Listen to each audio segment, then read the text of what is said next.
My affirmation has always been, I am strong, I am fit, I am healthy. A few months ago I had it's like a breakthrough where when I was meditating, the thought came to me that I have to accept myself, because I was always fighting against like being sick and I'm tired and I've got sore legs and that. So my affirmation now is I accept myself, I love myself, I am happy.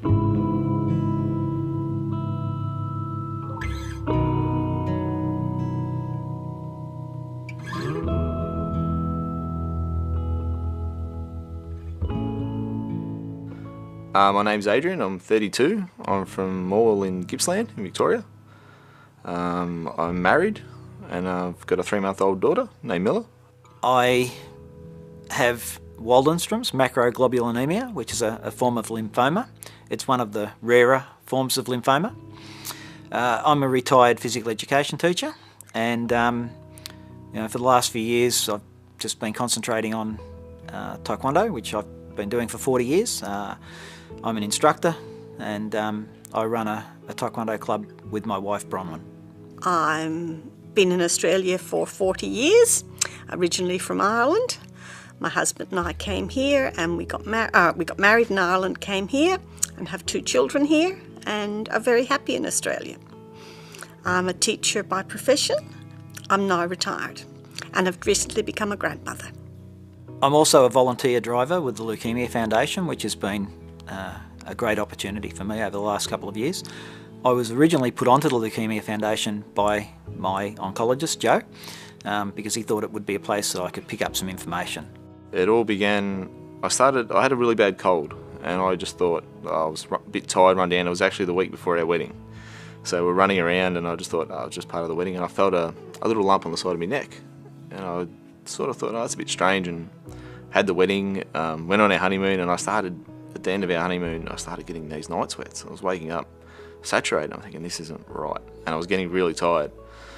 So we come back from our honeymoon and went to the doctor, and the doctor done a heap of tests and stuff. So we went to Africa, and I thought maybe I picked up a bug or a virus or something like that. So they checked every blood test I could have and went right over me, and they sort of couldn't pinpoint what the problem was. And then they done a biopsy on my neck, and they told me it was Hodgkin's lymphoma. I guess looking back in hindsight, I was very tired, but I put that down to my age. At the time I was 49, and I was thinking change of life, but I was fatigued a lot. What took me to the doctor was heartburn and indigestion. He prescribed some medication, it didn't work. I went back 2 weeks later. He prescribed some stronger medication, which didn't work. Then he sent me off to have a gastroscopy. They were looking for an ulcer, which I didn't have. Went back again to the doctor. He prescribed some other medication, which again didn't work. He decided to do an ultrasound. The ultrasound showed a mass in my abdomen. He then sent me to the hospital where they did a CT scan and told me that I had cancer. At that stage, they didn't know what type of cancer, and I was admitted to hospital. At the time I was in Korea. We went over for a competition at a place called Muju. We were training 3 hours in the morning and 3 hours at night for the 3 days. And I wasn't used to training that hard. Every day I'd get really swollen ankles. I had cankles, not nice. When I came home, my legs were still aching. And I took the dog for a walk and got to the bottom of the street, and I thought, this is crazy. And I thought, well, I'll ring up the doctor and make an appointment. Initially, I was just shocked and stunned. I didn't know anything about lymphoma, and it felt like it was just a merry-go-round of, tests, blood tests, CT scans, ultrasounds, bone biopsies. It was just an unbelievable experience that you're suddenly in hospital with very little control of what's happening, and all of a sudden you're told that you have non-Hodgkin's lymphoma. Eventually I saw a doctor who suggested that I have my IgM tested. The doctor rang me, which was rather unusual, and he'd already made an appointment for me to go and see him the following morning, which he'd never done before. And so that's when I started panicking slightly. Biopsy came back positive for Waldenstroms. but the scan was clear, so I had no associated cancers in the lymph nodes or any of my organs, so that was good. Oh, you're sort of shocked at the start and then sad, and I think you go through all the emotions in one, and then in the end all I wanted to do was just fight it and get rid of it and stay positive.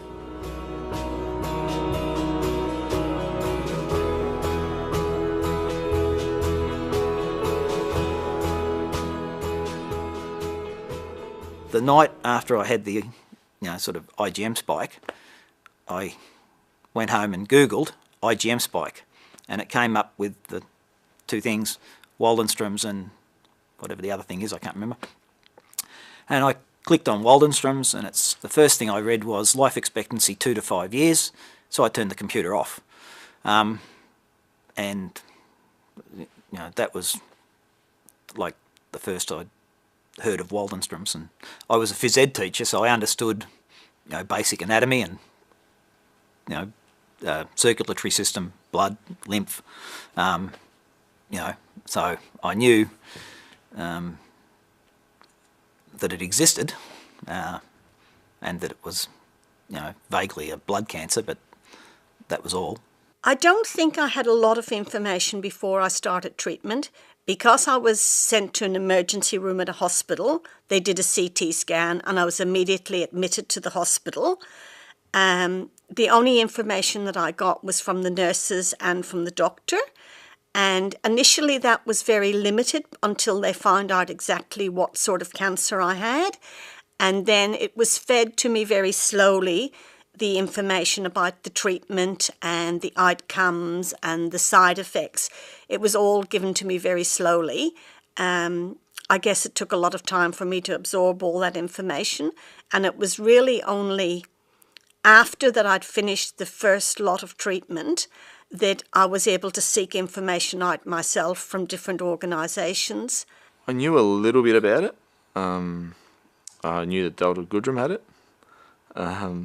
And that was basically it. My sister did have it when she was very young, but I was young too, so I sort of didn't really... I knew she had chemo and that was about it. I didn't really have much from that. I knew she was sick after she'd had her chemo, and because anti-nausea drugs weren't as good back then and stuff like that, but basically from the doctors, whatever they explained to me, and from then on I sort of learnt. The more I did, the more I'd learn, and the more the doctors would explain what was happening, and that was great. Like they kept me up to date with what was happening. But with my stem cell transplant, Steve from the Leukaemia Foundation told me a lot as well. So he gave me a lot of info, and which was good. They give you like a different perspective from the doctors. So then I sort of worked out from that, what the doctor said and from what he said, and yeah, from there on I sort of went my own way sort of thing. But it was good to have a bit of insight. I wish I'd known more about lymphoma. I wish I'd had contact with the Leukaemia Foundation, because I've had so much support over the last couple of years from them that I just didn't know of their existence 13 years ago. And after my initial treatment, I hadn't any support groups or anything to go to, and it's only within the last 2 to 3 years that I've been involved with the Leukaemia Foundation and found their support groups really useful and really informative. I was sitting in the oncology day ward one day, and there was 4 or 5 of us around a little circle chatting away, and I said to the chap opposite me, so what have you got? And he said lymphoma, and I said what type? And he said non-Hodgkin's lymphoma, and I said yeah, but what type? And he said what do you mean? And I said well, there's over 30 different types of non-Hodgkin's lymphoma. And he went oh really? When I started having the rituximab, the infusions, the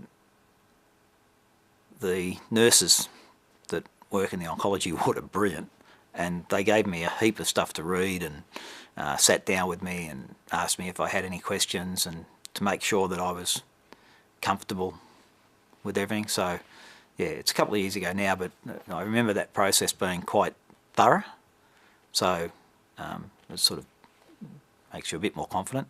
I think sometimes doctors try to work out how much information they should give a patient based on just their reading of the patient, and quite often they'll keep information back. I had a hip replacement several years ago, and I remember before the surgery asking the surgeon, so how do you actually get the hip out? And he looked at me and he sort of said, and I could see this thought process, like, should I really tell him or not? And he said, oh, okay, we bend your knee up and we do that and it pops your hip out. Oh, okay. So I've spoken to a lot of other cancer patients since, and a lot of them have this belief that their doctors, not so much that they're trying to keep information from them, but they're trying to work out how much information should I tell you? And, you know, do you really want to know?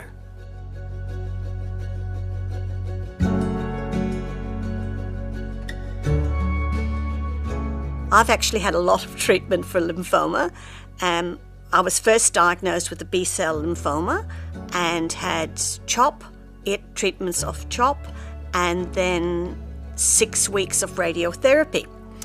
After that, 2 years later, unfortunately, it came back, but they adopted a watch and wait procedure with me, and they watched and waited for 4 years until it broke out in my neck and under my arm, and they decided that I needed some more treatment. At that point, I had some CVP with MAPTHERA maintenance. The main criticism of Waldenstroms treatments in the past has been that doctors were too keen to treat, and the recommendation now seems to be wait and see what happens, which can be a bit counterintuitive at times, but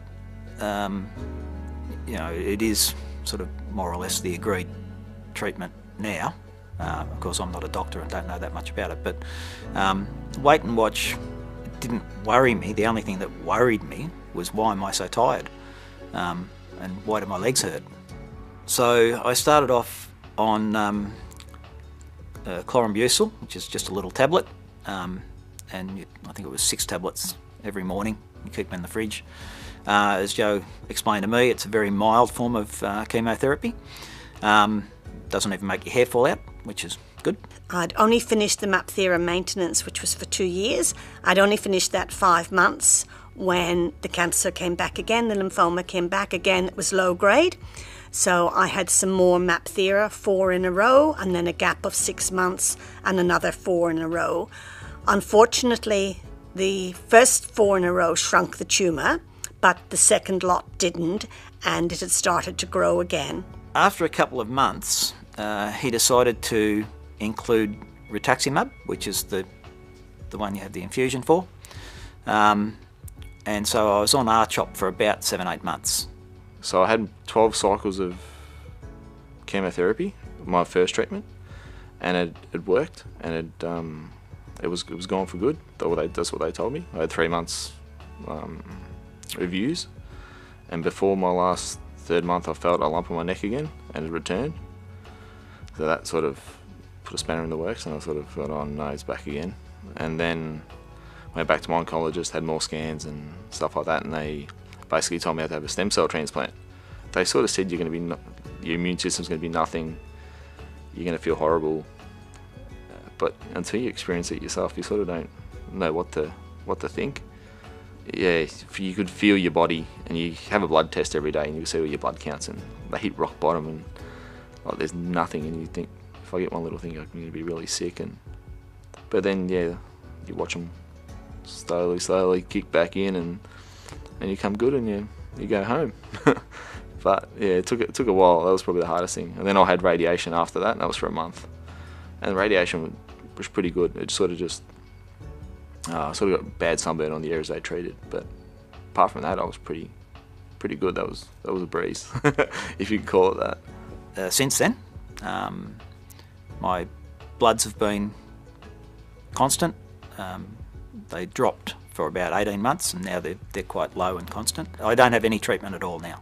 It wasn't in my bone marrow, and they decided, well, they wouldn't do the stem cell transplant, and because it was localised in my abdomen again, that they'd do some more radiotherapy. So I had another 4 weeks of radiotherapy, and then again went back on the maintenance MAPTHERA. So that was another 2 years of treatment for that. The treatment I'm having at the moment is maintenance treatment.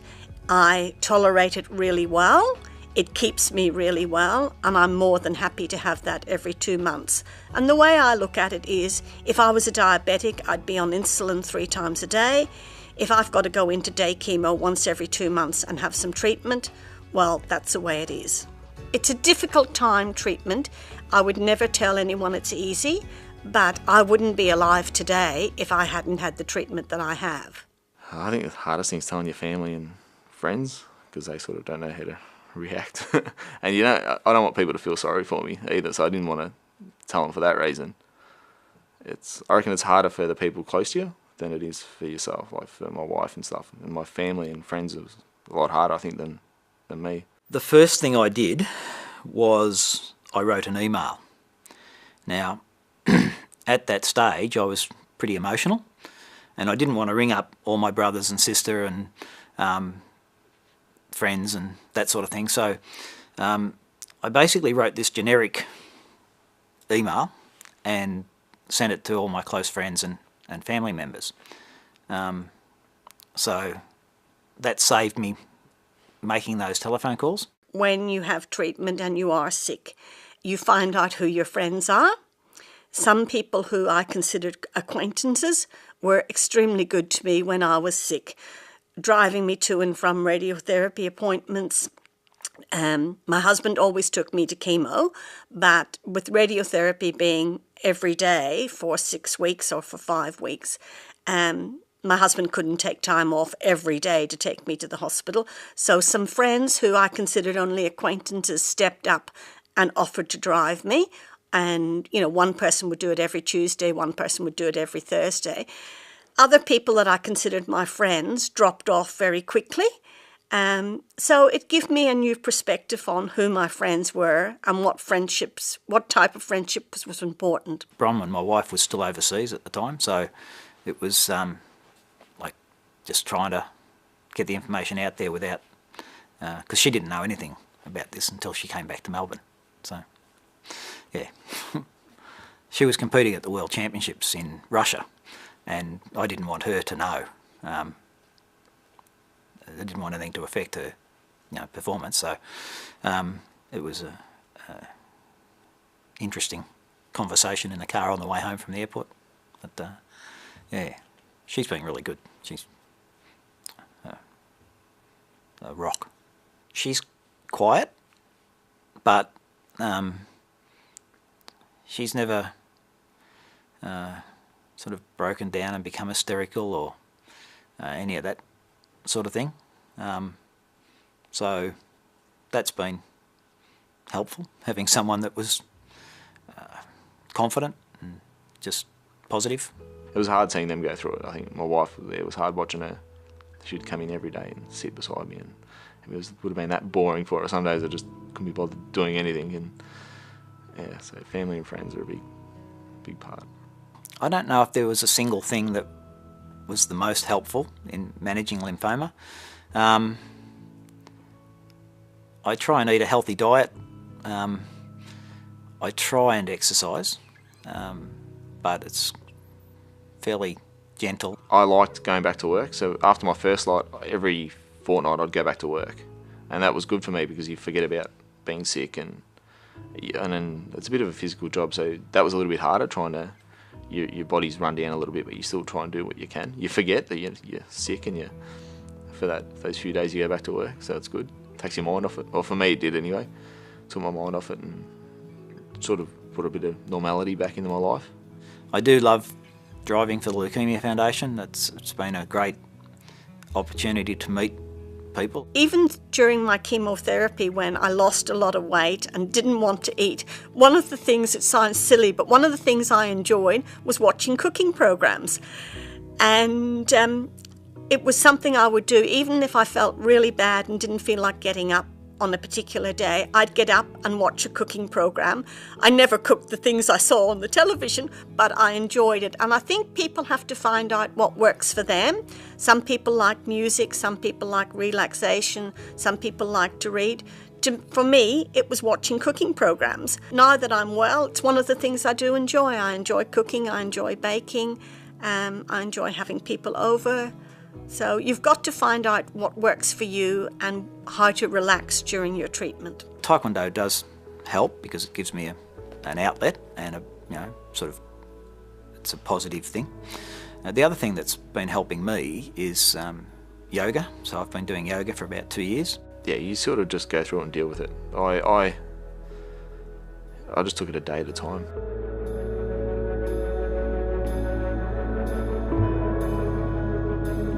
I think the biggest emotional thing for me was the fact that I was going to give up work after my third treatment, my third lot of treatment.